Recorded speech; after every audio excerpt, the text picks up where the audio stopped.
नमस्कार, आप लोगों का ऑल इंडिया स्टडी में स्वागत है। आइए आज हम मैथ का प्रैक्टिस सेट 5 करेंगे, जो यूपी टेट में पेपर 1 और पेपर 2 दोनों के लिए बहुत महत्वपूर्ण है। तो देखिए, जो क्वेश्चन है, प्रत्येक क्वेश्चन बहुत महत्वपूर्ण है, जो परीक्षा में सीधे तौर पर पूछ लिए जाते हैं और इसी टाइप का क्वेश्चन पेपर में पूछा जाता है। तो आइए हम लोग प्रश्न नंबर 1 देखते हैं। कराए यदि ए और बी किसी काम को क्रमशः 12 और 18 दिनों में पूरा कर सकते हैं, यदि वे एक एक कर दिन छोड़कर एकांतर क्रम में काम करें और काम की शुरुआत ए करे, तो पूरा काम कितने दिनों में समाप्त होगा। तो ये कह रहा है कि मान लीजिए ए जो है 12 दिन में काम कर रहा है और बी जो है 18 दिन में कर रहा है, लेकिन कह रहा है कि एक एक दिन काम करना है। कोई काम है, एक दिन ए करेगा, एक दिन बी करेगा, ऐसे करके उस काम को ख़त्म करना है, ठीक ना। लेकिन वह क्या कर रहा है और कि पहले ए काम शुरू करेगा, फिर बी करेगा, फिर ए करेगा, फिर बी करेगा, ठीक ना, ऐसे करके तो कुल कितने दिन में समाप्त करेगा। तो देखिए, ये जो काम कर रहा है,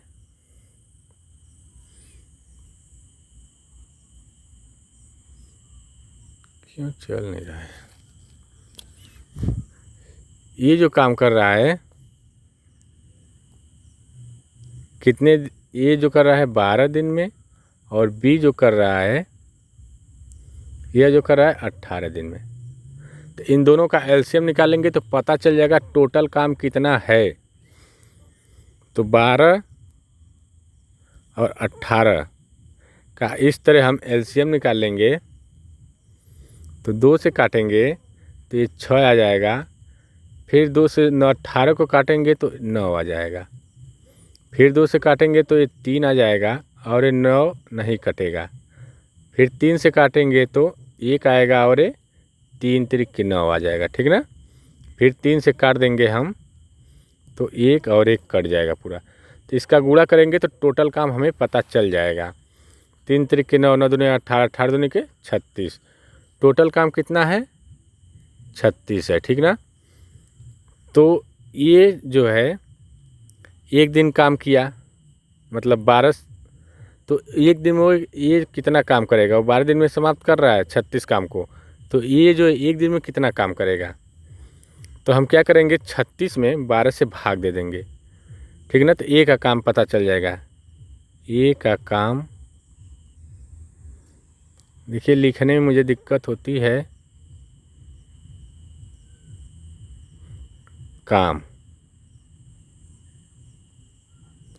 जो है हम इस तरह लिख देते हैं, ठीक ना, डायरेक्ट। ए का जो काम है वह 36/12 है, मतलब ए जो है एक दिन में 3 काम कर रहा है। और इसी तरह बी का निकालेंगे तो हो जाएगा 36/18। तो बी जो कर रहा है एक दिन में काम 2 कर रहा है, ठीक ना। तो एक दिन ए किया, एक दिन बी किया, कुल काम कितना है 36। तो कुल अब दोनों को जोड़ देंगे तो 2 दिन का काम हो जाएगा ना। जैसे मान लीजिए आज हम किए, कल वो किया पी वाला, तो दोनों मिल करके 2 दिन हुआ ना। तो 2 दिन में कितना काम हुआ है ये देखेंगे। ए और बी का काम जोड़ेंगे तो 2 दिन का हो जाएगा। ए और बी का काम क्या हो जाएगा, 3 काम ए किया और 2 काम बी किया, तो कुल 5 काम किया। 2 दिन में 5 काम हुआ, ठीक। जब 2 दिन में 5 काम हुआ तो कुल 36 काम है, तो क दिन लगेगा। तो ये 2 दिन का काम है, ये ध्यान रहे, एक दिन का नहीं है। जब 2 दिन में 5 काम हो गया तो फिर अगले 2 दिन में कितना काम होगा, 10 काम। फिर अगले 2 दिन में कितना होगा, 15। अगले 2 दिन में 20। फिर अगले 2 दिन में 25। अगले 2 दिन में 30। अगले 2 दिन में 35 और एक काम बच जाएगा। मतलब कहने का मतलब ये है कि कुल काम कितना दिन हो गया, टोटल 7 दिन करेंगे दोनों मिल करके एक दिन वो करेगा ए वाला, एक दिन बी वाला, एक दिन ए वाला, एक दिन बी वाला, तो कुल एक आदमी 7 दिन करेगा। तो दोनों करेंगे तो 7 7 14 दिन हो जाएगा ना। तो 14 दिन जो काम किए दोनों लोग मिल करके 35 काम कर लिए। कितना काम? 35 काम, 7 पचे 35, ठीक ना। और बचा कितना? एक काम बचा है। तो एक काम एक जो ए को करना है तो 1/3 मतलब 3 से भाग दे देंगे तो पता चल जाएगा कि क दिन में वो भी हो जाएगा। तो ऐसे हम निकाल सकते हैं 2 दिन का काम 5, 2 दिन का काम 5 हुआ। तो इसी तरह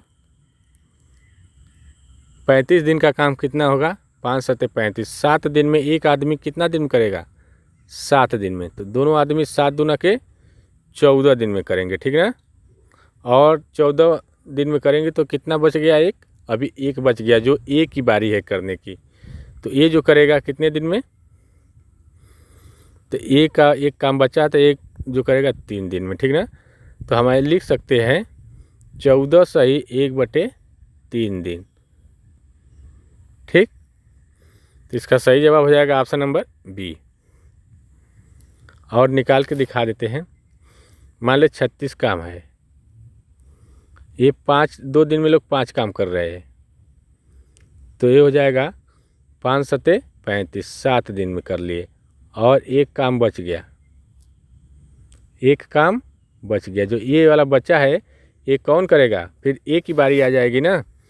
तो ये करेगा, ये कितना दिन काम करता है? 3 काम करता है एक दिन में, ठीक ना। अब ये 7 जो है ये तो दोनों लोगों का है ना, और एक एक दिन लोग छोड़ के किए हैं। तो 2 दिन का काम है ये 7 काम, तो 2 दिन का 7 काम हुआ है। तब ये क्या हो जाएगा? और एक एक लोगों का जोड़ेंगे तो एक लोगों का 7 काम, एक लोगों का 7 काम, तो 14 काम हो जाएगा, ठीक ना। जो 14 काम ये लिखे हुए हैं और 1/7 दिन, ठीक। आइए प्रश्न नंबर 2 देखेंगे। प्रश्न नंबर 2 है, करा 3600 को ए, बी और सी में 2:3:4 में बांटा गया है। तो बी और सी के हिस्सों का अंतर क्या होगा? तो देखिए कुल काम 3600 रुपये है। तो 3600 को 2 और 3 और 4 अनुपात में बांट गया है। तो मानेंगे कि क्या है? ये जो है एक्स काम किया है, बी एक्स काम किया है, तो मान लेंगे कि यह एक्स काम कुल है। कुल काम कितना है? एक्स है। तो एक 2x हो जाएगा और एक 3x करेगा और एक 4x। कुल कितना रुपये में किए सब? 3600 में, ठीक। तो 2 और 3 5, 5 और 4 9, 9x काम 3600 रुपये में हुआ है। तो x काम कितना दिन में हुआ है? तो 3600/9, तो ये 9 चौक को 36, 400 रुपये में। ये जो करेगा, ये का कितना हिस्सा आया? 9 2 गुणे 400, तो ये आ गया 800। इसी तरह बी का निकालेंगे तो 4×3 1200, और सी का निकालेंगे तो 4 चौक को 1600, ठीक ना। ये ए का है, बी का है और ये सी का, तीनों के हिस्से में इतना आए। कह रहा है कि बी और सी का हिस्से का अंतर, मतलब दोनों में कितने का अंतर है। 1600 में से 1200 घटा देंगे तो हमारा कितना आ जाएगा? 400, ठीक ना। तो ये हमारा ऑप्शन नंबर 1 करेक्ट हो जाएगा, ठीक ना। आया समझ में? आइए प्रश्न नंबर अगला देखेंगे। कह किसी त्रिभुज के तीनों कोणों का अनुपात 1:2:3 है। यह त्रिभुज किस प्रकार का त्रिभुज है? तो देखिए मानेंगे त्रिभुज क्या है? त्रिभुज का जो भुजा है वह x है। तो एक x है और एक 2x है और एक 3x है। कुल त्रिभुज का तीनों कोणों का मान 180 अंश होता है, ठीक ना। तो जोड़ देंगे हम इसको, तो 1x और 2x और 3x मिल करके 3 2 5 1 6x हो जाएगा। 6x बराबर 180 दिन। तो x बराबर हमारा आ जाएगा 180/6। 6 से काटेंगे तो 6 तिरिक 18, 30 आ गया।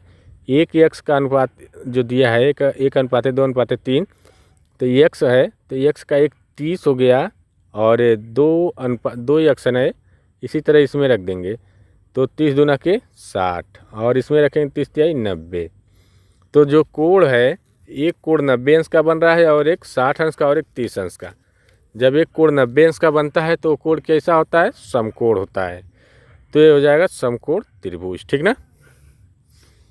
आइए प्रश्न नंबर अगला देख लेते हैं। आया समझ में? प्रश्न नंबर 4 है, करा एक बेलन के आधार की त्रिज्या 7 सेमी और उसकी ऊंचाई 10 सेमी है।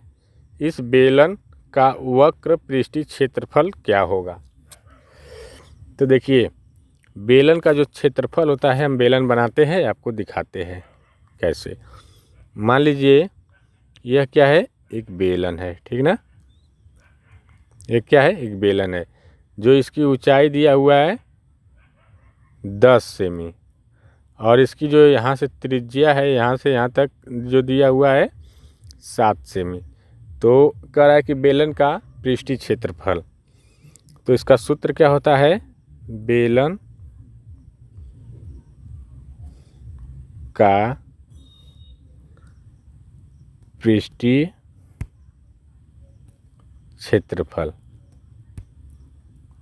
बराबर 2 पाई, ये क्या हुआ?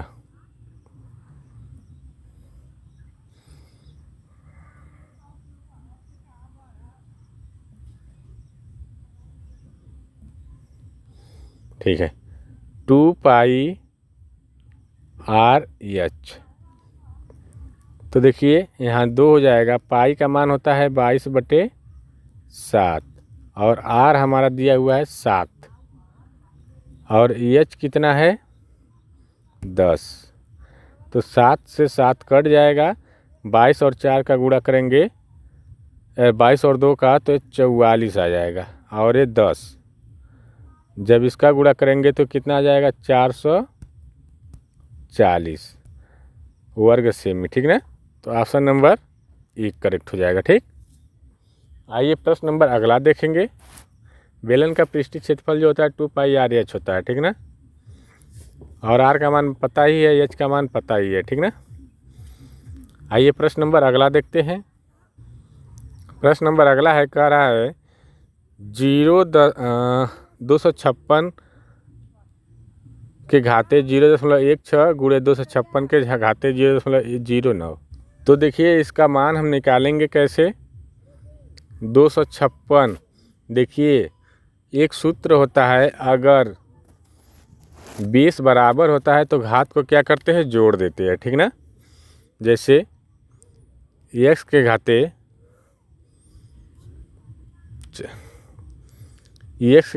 n गुणे x के घाते m है। तो जब 20 बराबर है तो x के घाते n प्लस m लिख देते हैं। ठीक ना। तो इसी प्रकार इसको लिखेंगे, 256 है ना दोनों में, तो 256 को हम लिख देंगे 256 को इसमें जोड़ देंगे 0.16 प्लस 0.09। तो ये 256 हो जाएगा। अब इसको जोड़ेंगे तो हमारा आ जाएगा 0.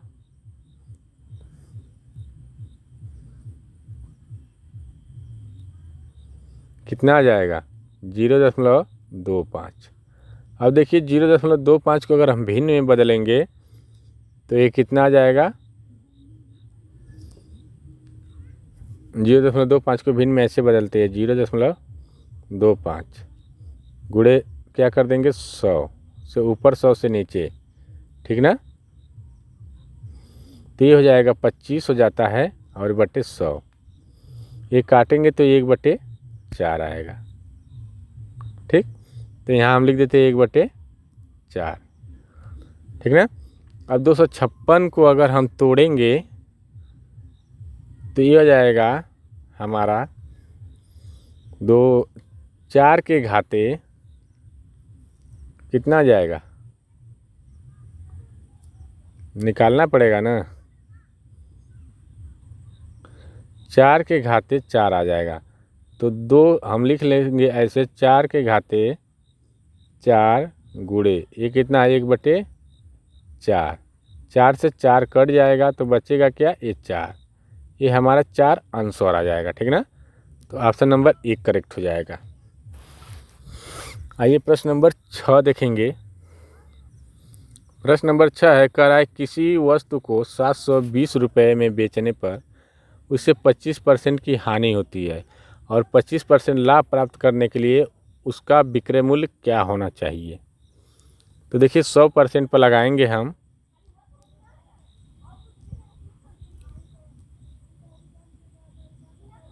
सौ % पर जब हम करेंगे तो जब 25% बेचा जा रहा है तो हानि हो रही है, ठीक ना। तो हम क्या कर सकते हैं, ये 75% हो गया, हानि हो रहा है ना, तो 75% बराबर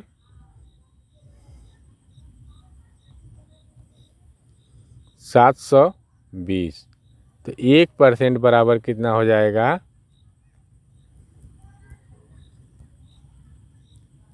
720/75। और कह रहा है कि 25% लाभ पर बेचने पर, तो 100% पर देखेंगे 25% लाभ कितना हो जाएगा, तो ये हो जाएगा 125, ठीक ना। तो हम क्या करेंगे, 125 से इसमें सीधे सीधे गुणा कर देंगे, बस हमारा आंसर यहीं से आ जाएगा, ठीक ना। तो 25 से काटेंगे, 25 तिहाई 75, 25 पच्चे 125, तो ये आ जाएगा हमारा 720 भागे 3 गुणे 5। 3 से इसको काटेंगे तो 3 दूना के 6, 3 चौक को 12, ये 40 आ जाए। 3 दूना के 6, 3 चौक को 1 मिनट, 3 से काटेंगे तो 3 दूना के 6, 3 चौक को 12, 240। 240 में 5 का जब गुणा कर देंगे तो ये हमारा आ जाएगा 0, 5 चौक को 20, 5 दूना के 10, 2 12, कितना जाएगा 1200। तो इसका सही जवाब हो जाएगा, जो विक्रय मूल्य होना चाहिए 1200 रुपये होना चाहिए, ठीक ना। तब उसे कितने का लाभ होगा, 25% का लाभ होगा, ठीक। अगला क्वेश्चन देखेंगे हम लोग। कह रहा है प्रथम 10 पूर्ण संख्याओं का औसत क्या होगा। जो देखिए पूर्ण संख्या जब होती है तो 0 से शुरू होती है, 0, 1, 2, 3, 4, 5, 6, 7, 8, 9, कुल कितनी संख्या है, तो अब 10 हो जाएगी, 1 से 9 तक 9 और ये 0 1 10, इसको जोड़ेंगे तो कितना आ जाएगा, 3 3 6 4 10 5 15 15 6 21 21 7 28 और 28 और 8 कितना हो जाएगा, बताइए। 28 और 8 33, 33 और 9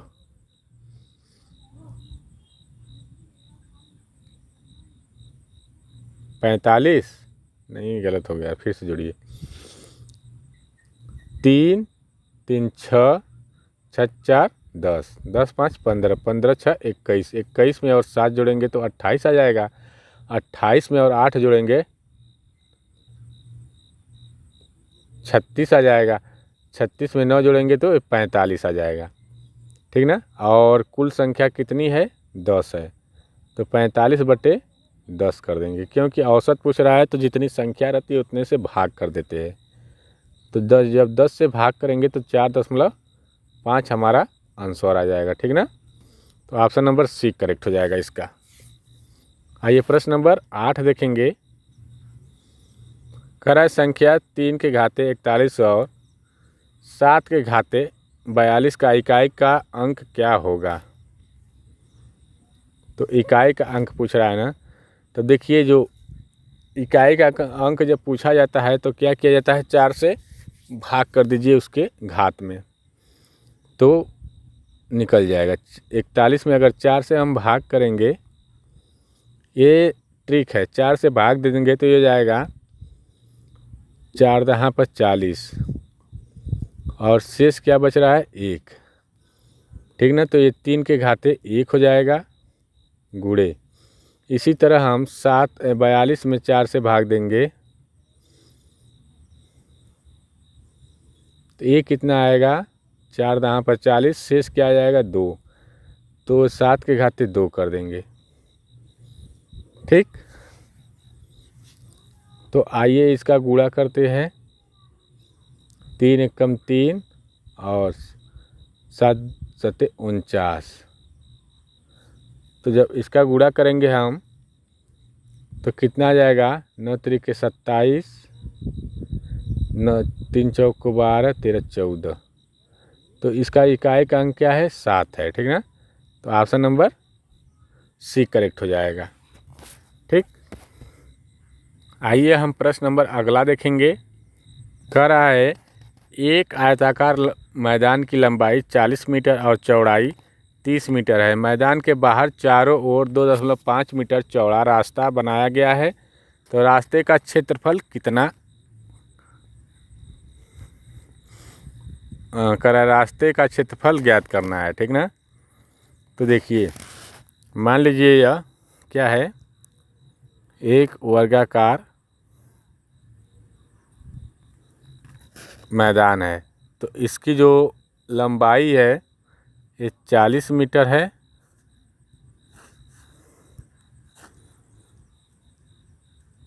ठीक। और इसकी चौड़ाई जो है 10 कितना है, चौड़ाई 30 मीटर है। अब इसके बाहर जो है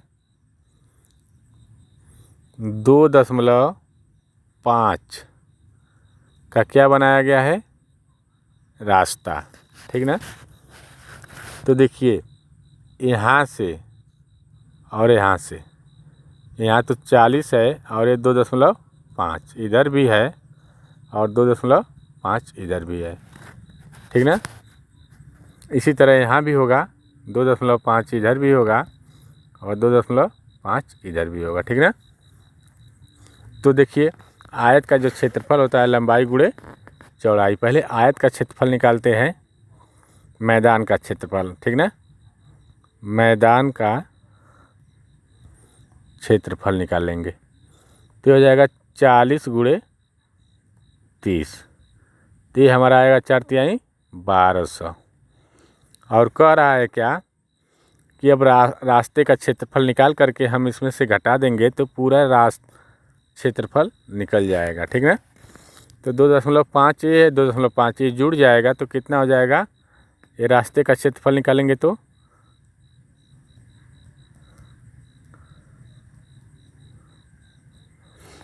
ये 2.5 ये 2.5 और 40 जुड़ करके 45 हो जाएगा।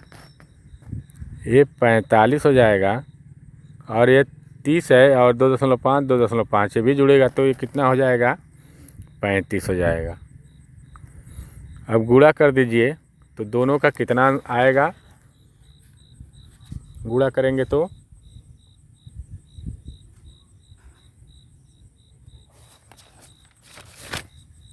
45 और 35 का जब गुणा करेंगे हम लोग, करके बताइए कितना आएगा।